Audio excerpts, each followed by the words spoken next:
Hi everybody. If you forgive the slightly lo-fi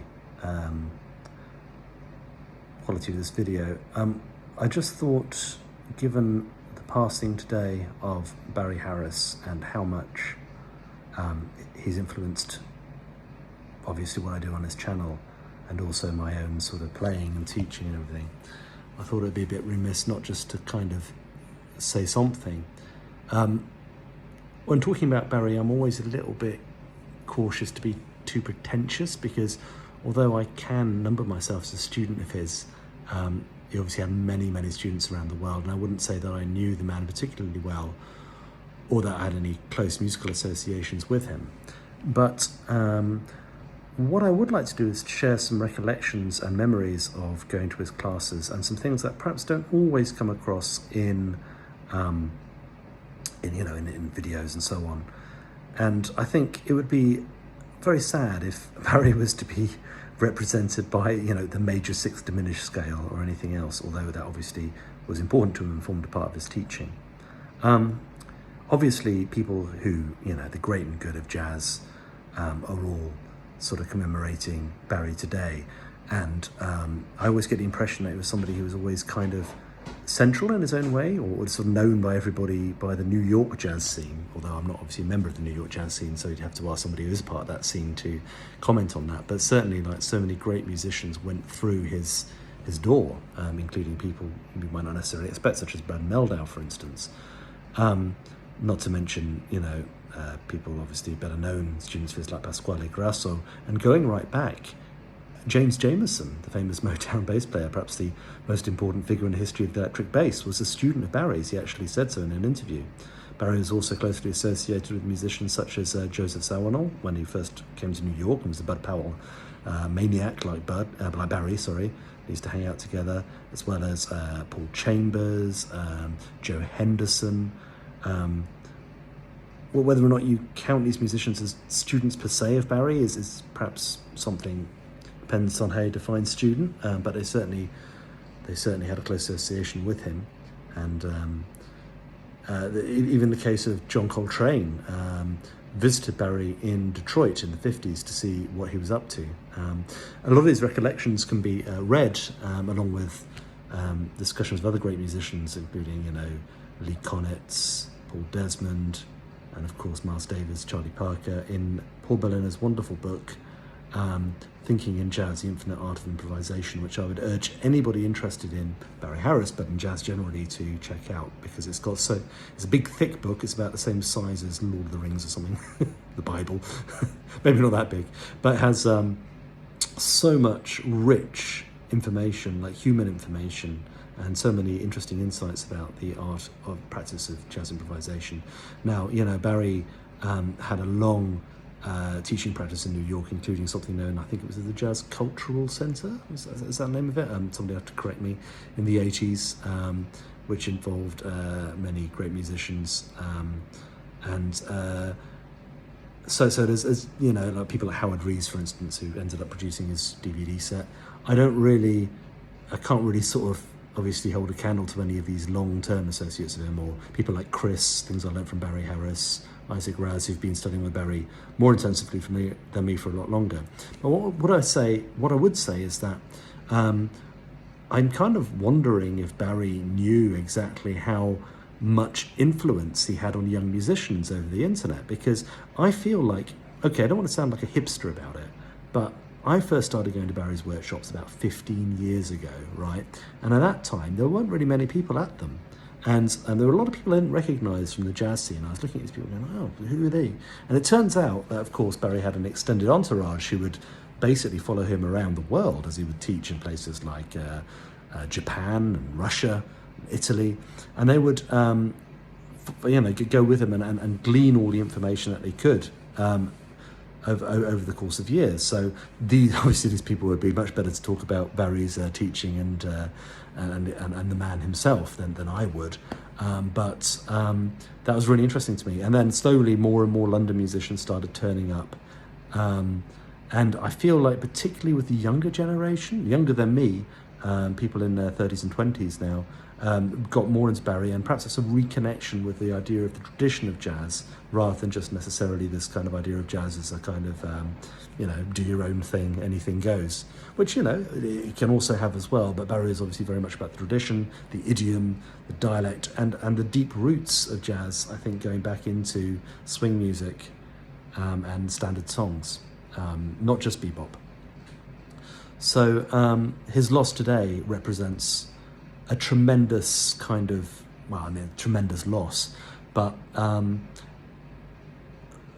you can't help but think over the past few years how many great musicians of that era have passed on, including his friend, many were friends of Barry, but Lee Konitz and obviously, as well as the very well-known musicians like Chick Corea.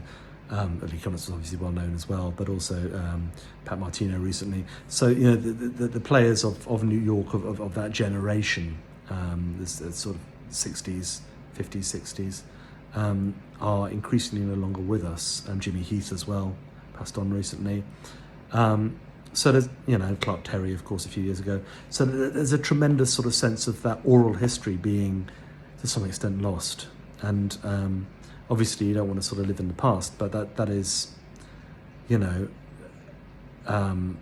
obviously, the elders always move on, and jazz always continues, but it's something to bear in mind. But the flip side of that is we're very lucky to have this tremendous,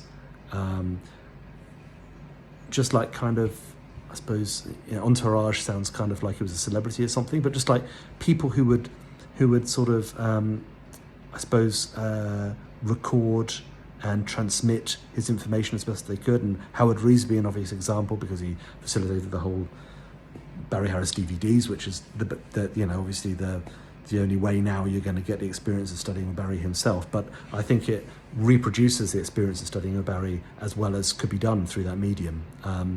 They're not cheap, but they're well worth getting, and I would definitely recommend them if you are wanting to continue studying his teachings. Obviously people like Chris from Things I Learned from Barry Harris, Isaac Rass, many other people who I feel are doing their best to keep Barry's teachings going. But what I would say is that the information that Barry teaches is increasingly becoming well known. For instance, the 8-note scales, the bebop line rules, all that kind of stuff. That's accessible, and there's many excellent YouTube videos on that. But the experience of studying with Barry himself is to be almost plunged into cold water, and exposed to just the highest level of expectation, but in quite a gentle way. So you'd be hanging out on the so his classes would be, I'll try and explain it. So Barry would be at the centre on the piano, often very soft spoken, surrounded by people, and then there'd be people on the outside. And if you came to one of his classes right away, you might think, oh my goodness, I'm not getting anything from this. I can't hear the guy speak. There's too many people here.